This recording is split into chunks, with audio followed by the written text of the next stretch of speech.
C'est parti pour la fusion des marges, un comportement très important car si on ne le connaît pas, on va obligatoirement créer des bugs parce qu'on ne peut pas inventer ce genre de choses, il faut le connaître. Alors qu'est-ce que c'est? La fusion des marges, quand un élément de type bloc applique une marge vers le bas et qu'un autre élément de type bloc situé en dessous applique une marge vers le haut, donc en gros une marge au même endroit, comme ici nos deux petits carrés, marge vers le bas, marge vers le haut, la marge va être au même endroit, les deux marges vont fusionner, les deux marges fusionnent, ne gardant que la valeur la plus grande. Donc on pourrait se dire, si je mets marge bottom sur ce carré rouge ici, et une marge top sur ce carré en dessous, les deux vont, entre guillemets, s'additionner. C'est-à-dire si je mets marge bottom 50 et marge top 200 ici, il va y avoir 250 pixels entre les deux éléments. Eh bien, ce n'est pas ça qui se passe. Ce n'est pas ça qui se passe. On dit qu'il y a une fusion et que seule la valeur la plus grande est gardée. Donc ici, par exemple, marge top 200, c'est la valeur la plus grande qui est gardée. Donc avant de lire la suite, on va déjà voir ce cas de figure. Donc qu'est-ce qu'on a ici? On a juste deux divs en fait, c'est tout. Ce sont deux divs ici, d'accord, c'est tout, qui sont stylisés avec une bordure et une couleur de fond. Donc on fait l'exemple que je vous ai dit, margin bottom 50 pixels, donc boum, là je vais avoir 50 pixels. Et puis margin top 200 par exemple sur l'enfant, sur l'élément en dessous, sur le carré en dessous. Bon là, à vue de nez, ça va être dur de se dire s'il y a 250 ou 200 pixels. Donc on va faire clic droit inspecter, et on va à la margin box ici, on la survole, et on voit qu'il y a 200 ici, d'accord, et qu'il n'y a pas un espace au-dessus qui serait les potentiels 50. Et ici, on a le 50 ici, mais bon, qui est compris finalement, qui a fusionné entre guillemets. On voit qu'il est au même endroit que le 200, donc il n'est pas compté, voilà. Donc c'est le genre de problème qu'il faut connaître, ou plutôt le genre de comportement qu'il faut connaître, parce que si vous tombez là-dessus, imaginez, sans savoir ce que c'est, sans jamais avoir entendu parler de la fusion des marges, c'est impossible de le deviner. On peut pas deviner ce genre de choses, voilà. Donc on va passer au second cas de figure, parce qu'il y a deux cas de figure, il faut pas l'oublier, dans la fusion des marges. Donc ça c'est le premier cas, c'est simple à comprendre. Il en existe un second. Il existe également un autre cas de figure, quand un élément imbriqué dans un autre applique une marge top ou bottom, sans qu'il n'y ait d'autre contenu entre lui et le bord de l'élément parent. Dans ce cas, la marge sera appliquée à l'élément parent. Qu'est-ce que ça veut dire? Donc ici on a l'exemple juste là. Cette fois-ci on a une div avec un enfant, c'est tout. Div, donc le fond rouge c'est la div, c'est le parent, et l'enfant c'est l'enfant avec la couleur Golden Road, canne dorée, la couleur canne dorée. Ok, donc c'est ce qu'on a juste là. Et ici, eh bien, on va essayer d'appliquer une margin top à l'enfant. Donc dans sa tête, qu'est-ce qu'on se dit? Si je rajoute une margin top à l'enfant doré ici, eh bien je vais voir finalement le rouge du parent en fond, vu que je mets 50 pixels ici, imaginons margin top 50 pixels. Je vais voir ça va créer un écart finalement au-dessus. Eh bien non, ce n'est pas ce qui se passe. C'est comme si j'avais rajouté la margin top au parent, voyez. Pourquoi? Parce qu'il n'y a pas de contenu entre l'enfant et le parent. D'accord? Ici là, entre l'enfant et le parent, child et l'élément, il n'y a pas de contenu. Alors que si je rajoute même juste une lettre comme ça au hasard, eh bien vous voyez qu'il y a du contenu, et donc c'est poussé par rapport à ce contenu-là. Voilà. Donc ça peut être une lettre, ça peut être du padding aussi par exemple. Ici je mets padding top 1 pixel, c'est compté comme du contenu ici, donc hop, c'est poussé. Vous voyez, par rapport à ça, ça peut être une bordure, ça peut être ce genre de choses. Et ce qu'il faut savoir, c'est que ça n'arrive pas avec Flexbox et CSS Grid. C'est un comportement qui n'a que lieu avec des éléments qui sont en display block, et avec margin top et bottom. Ça arrive aussi avec donc bottom. Ici, regardez, je vais mettre... on va enlever la hauteur ici, on va enlever la hauteur, et je mets margin bottom 200, et c'est comme si j'avais rajouté aux parents, vous voyez.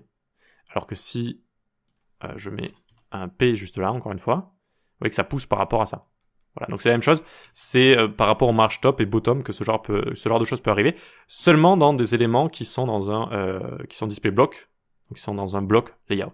Voilà, seulement des éléments block. Et donc on a ce genre de comportement qui peut arriver. Ok, très bien, donc c'est la fusion des marges. Qu'est-ce qu'il y a à dire d'autre? Pas grand-chose, ce sont deux cas de figure qu'il faut connaître, voilà, et qui n'ont pas lieu avec Flexbox et CSS Grid. Donc, quand je discute avec des développeurs à chaque fois, c'est drôle parce que j'ai l'impression qu'on a tous une petite technique pour se souvenir de bugs comme ça, qui est en général de créer un dossier avec des fichiers .txt, hein, par exemple, avec le nom de chaque bug à chaque fois. À chaque fois que vous tombez sur un bug complexe qui vous prend du temps, eh bien vous allez sur ce dossier, qui est sur votre ordinateur, sur un disque dur, quoi que ce soit, et vous allez écrire comme ça, lister les bugs les plus durs à comprendre, ceux qui vous ont pris du temps et ceux dont vous voulez vous rappeler. Finalement, c'est un peu ça, quoi. C'est un peu ce que vous avez téléchargé ici. C'est un peu la même chose. Hein. On arrive finalement avec un dossier un petit peu comme ça. et on se souvient de tout ça. Donc je vous conseille aussi d'en créer un, si vous n'en avez pas encore créé un, et vous pouvez faire ça avec du JavaScript, avec React, Next, avec du backend, avec tout ce que vous voulez, et vous allez répertorier comme ça les bugs que vous rencontrez, qui vous prennent du temps. Si c'est vraiment un bug super simple que vous pouvez résoudre très rapidement, ça ne vaut pas la peine. Mais dès que ça vous prend un peu de temps, n'hésitez pas à faire ça. Et finalement, on pourra avoir une structure un petit peu comme vous avez juste là. Et donc, dans ce dossier, vous pouvez y mettre ce cours, par exemple. C'est même pas pour pousser mes cours ou quoi que ce soit, mais c'est littéralement ce vers quoi il faut tendre de manière générale. Ok, allez, on peut passer à la suite. Margin auto. Il est très pratique de centrer horizontalement un élément avec margin 0 auto. Néanmoins, on ne peut pas utiliser margin auto 0. Donc, margin auto en haut et en bas pour centrer verticalement. Ou encore margin auto pour centrer verticalement et horizontalement d'un coup. Donc je sais pas si vous étiez déjà posé la question, mais on connaît tous margin 0 auto pour rajouter des marges sur les côtés d'un élément bloc, mais on ne peut pas le faire en haut et en bas. D'accord, on peut pas centrer verticalement. Donc d'où est-ce que tout ça vient? Finalement, c'est assez logique, vous allez voir. Cela vient du comportement des éléments de type bloc qui poussent les autres éléments à la ligne. Donc il les pousse à la ligne si je crée plusieurs blocs. On peut le faire ici par exemple. Donc margin auto, si j'en crée un autre, il va pousser l'élément à la ligne, vous voyez? Ça l'a, poussé à la ligne. Et si j'en crée d'autres, donc pour dupliquer, vous faites Shift, Alt, flèche du bas, ça duplique. Et à chaque fois, ça pousse ces blocs-là à la ligne. Et si on les inspecte, on la voit, cette margin auto. Ah tiens, elle n'est plus affichée. Tiens. Ah, j'en suis quasiment sûr que fut un temps, en fait, quand on survolait un élément comme ça, c'est bizarre que ce soit plus affiché. Oui, on va attendre, il y a un petit problème là, non? Eh bien, quand on survolait comme ça, il y avait du orange tout à droite ici. En fait, c'était une marge auto parce qu'elle est là, hein. Il y a une marge automatique qui a été créée en fait, et c'est ça qui pousse les éléments à la suite. Là, il y a vraiment plusieurs divs, hein. Ça les a poussés à la suite, parce qu'il y a plus d'espace du coup. C'est fait exprès, ça crée une marge auto à droite, ce qui fait qu'il y a plus d'espace, et boum, ça passe à la suite comme ça. Donc, étrangement, j'en suis quasi certain, peut-être que l'exemple utilise DisplayFlex. Non, DisplayBlock. Ok, donc j'en suis certain, avant quand vous aviez un élément de type, donc un width auto, comme ici, mais avec une largeur plus petite que la boîte de contenu du parent, ça vous montrait, quand on le survole ici, une barre orange là, qui était en fait une sorte de marge automatique créée. Et de cette marge, on peut dire auto à gauche et à droite, et pas juste à droite, et du coup ça va mettre exactement la même marge, ça va diviser la même marge en mettant exactement la même marge des deux côtés, ce qui centre l'élément mécaniquement en fait. Et c'est comme ça que margin 0 auto fonctionne. Donc par exemple, c'est ce qu'on a ici. On a une largeur de 200 à chaque fois. Donc on peut mettre une marge ici, bon déjà on va mettre 10 en haut et en bas pour les séparer, et auto à gauche et à droite. Hop, et ça les centre, parce que ça crée une marge auto à gauche et à droite. Donc j'ai l'impression que là, par contre, ils vont nous les montrer. Oui, voilà. Là, ça nous les montre. Peut-être que quand il n'y a pas marge auto, ça les montre pas. Mais quand même, je suis un peu circonspect là. J'ai quand même le souvenir de voir ces marges-là et d'en avoir parlé dans des cours précédents aussi, donc j'ai peut-être même la preuve en vidéo. Bref, c'est pas très grave, c'est juste le comportement à comprendre. Vous voyez donc la marge qui avait tout à droite, finalement, a été partagée à gauche et à droite, c'est ça qui permet de centrer de gauche à droite. Ok.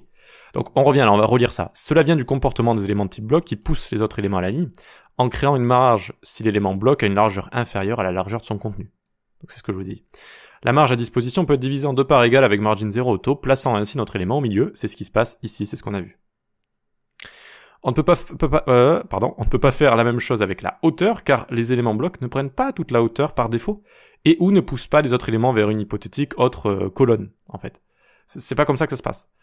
Ça prend toute la largeur de gauche à droite, c'est vrai, mais si j'ai un seul élément ici, il ne va pas prendre toute la hauteur potentielle du parent. Même si le parent, je mets 2000 pixels ici, on va mettre margin test, vraiment pour que vous puissiez comprendre. Regardez, height 500 pixels. Notre élément ici, il va pas prendre toute la hauteur. Regardez, là j'ai mis une height de 50 pixels, donc on pourrait se dire que c'est ça qui fait bugger, mais non. Vous voyez que ça prend pas de hauteur de base. Ce comportement n'a pas lieu par défaut. Height auto ne prend pas la hauteur comme ça de base. Et donc c'est pour ça qu'on ne peut pas utiliser de margin auto en haut et en bas comme ça. Ça ne fonctionne pas. Si je mets auto comme ceci, et que ici je lui mets 50 pixels, ça ne fonctionne pas. Voilà. Ça fonctionne avec Flexbox, et on le verra plus tard. On le verra plus tard avec Flexbox, ça fonctionne, c'est très pratique, mais pas avec des éléments qui sont dans le normal layout comme ceci, et pas avec des éléments donc display block comme ça. Ça ne fonctionne pas. Voilà. J'espère que vous avez compris que c'est pas très compliqué à comprendre, donc je vais enlever margin test, hop, et puis on va juste laisser margin 0 auto comme ça. Voilà. Ok. Donc c'est ce que je vous ai expliqué ici, c'est bon, on peut passer à la suite. Le remplissage au cas où. On ne connaît pas à l'avance la largeur de certains éléments comme les boutons et les inputs. Parce qu'on peut changer le texte à l'intérieur, donc ça change la largeur. Car on ne connaît pas à l'avance le texte qu'on mettra ou que l'utilisateur rentrera à l'intérieur.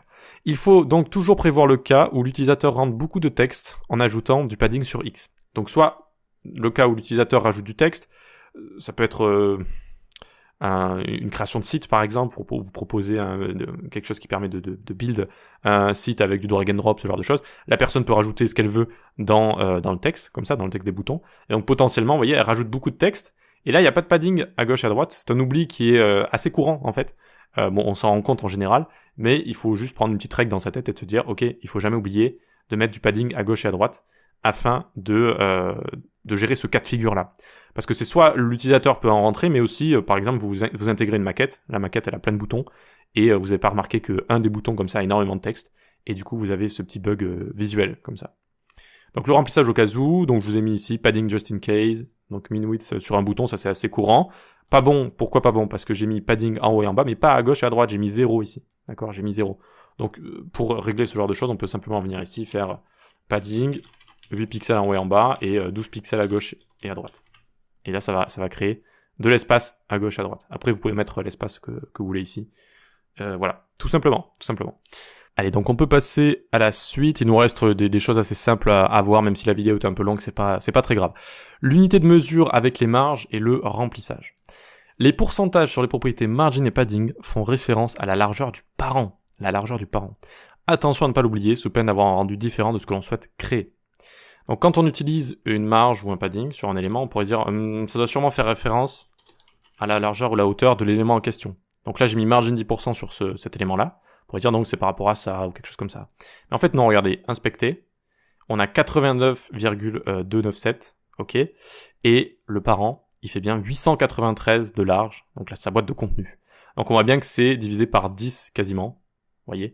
Donc là on a même la largeur exacte on va dire du contenu. Finalement, qui est 892,97. Et donc on a bien 10% donc de la boîte de contenu du parent, comme ça. Voilà. Donc c'est quelque chose qu'il faut comprendre. Je suis pas trop fan, moi, des pourcentages sur les marges et les paddings. J'y trouve pas vraiment d'intérêt. Je sais que certains l'utilisent. Mais voilà, si vous voulez le faire, en tout cas si vous l'utilisez, eh bien sachez que ça fait référence à la largeur du parent. Pareil pour le padding. Donc ici, pourcentage, on va mettre 2% du coup, vu que c'est assez grand. Ok. Ici, visuellement, rien ne s'est passé. Pourquoi ? Parce qu'on a box sizing border box, donc le padding a été compris dans le calcul des hauteurs et des largeurs de l'élément. Donc en fait, ça a réduit la boîte de contenu de l'élément. Vous voyez, il y a du padding ici, c'est 17, voilà, qui est donc du coup 2% de la largeur du parent. Et on voit ce padding qui a été rajouté juste là. Regardez, je vais en rajouter plus. Et qu'est-ce qui va être réduit à la fois? Donc là, j'ai mis 5%. Et là, vous voyez que la boîte de contenu est réduite à chaque fois, est réduite. Jusqu'à un certain point où, si vous mettez vraiment trop de padding, il y a la boîte de contenu, elle est à 0,0 et le padding prend tout comme ça. Voilà. C'est comme ça que ça fonctionne. Ok. Allez, dernière chose, c'est juste une petite remarque. C'est même plutôt lié au design. L'espace négatif ou l'espace blanc. L'espace négatif ou l'espace blanc est très important en graphisme. Il permet de faire respirer un design et de le rendre souvent bien plus attractif. La plupart des débutants ont peur de rajouter trop de padding margin, produisant ainsi des designs médiocres. Bon, en général, on intègre en tant que développeur front, en tant que développeur front, on intègre un design. Ok, donc on ne fait pas le design. Mais ça peut arriver de faire design, ça peut arriver d'avoir les deux casquettes aussi, d'être à la fois front-end et designer, ou de se débrouiller pour ça, ou de faire un site à part, par exemple un blog ou quoi que ce soit, ou un portfolio, sans recourir à l'aide d'un designer. Donc on design parfois en fait, et en tout cas moi je trouve ça très important d'avoir une notion de design au moins grossière quand on est développeur front-end. Et donc cette notion-là par exemple c'est donc il y a plein de choses à dire sur le design, mais l'espace négatif c'est très très important. Là on voit qu'il y a de l'espace blanc ici, et c'est pas forcément la couleur, c'est juste il y a rien en fait, il y a rien ici. Voilà, c'est l'espace négatif, et en fait ça permet de se concentrer. Donc ça c'est une image, ça permet de se concentrer sur ce qui est écrit ici, et c'est très très important. En fait, vous le savez peut-être ou pas, j'ai mis en place des concours de développement front, mais aussi de design, vu que les gens designent à la fois et le code également, donc leur création. Et l'erreur qu'il y a de manière générale, c'est vraiment de ne pas rajouter d'espace négatif. Donc de vraiment vouloir mettre énormément de contenu ici, par exemple un débutant, il aurait pas centré, et il aurait mis du texte qui sert à rien, qui continue tout ça, il y aurait vraiment aucun espace pour respirer, il y aurait aucun rythme, il y aurait aucune hiérarchie, on ne saurait pas trop à quoi regarder en premier. Là, j'arrive sur cette image, je vois New Foria, je vois l'iPhone, je vois le prix, je vois le petit bouton, c'est directement mon œil, boum, il va dessus. Il n'y a pas, des éléments à droite, à gauche, etc., etc. Voilà, donc il faut apprendre à faire ce genre de choses. C'est assez important. C'est lié, oui, c'est lié, padding, margin, c'est pour ça que je l'ai rajouté ici. C'est quand même lié de loin, voilà, aux marges et au padding qu'on peut rajouter, au dimensionnement des éléments, width, height, etc. Voilà pour ça, posez-moi des questions si vous en avez, sinon on peut passer à la suite.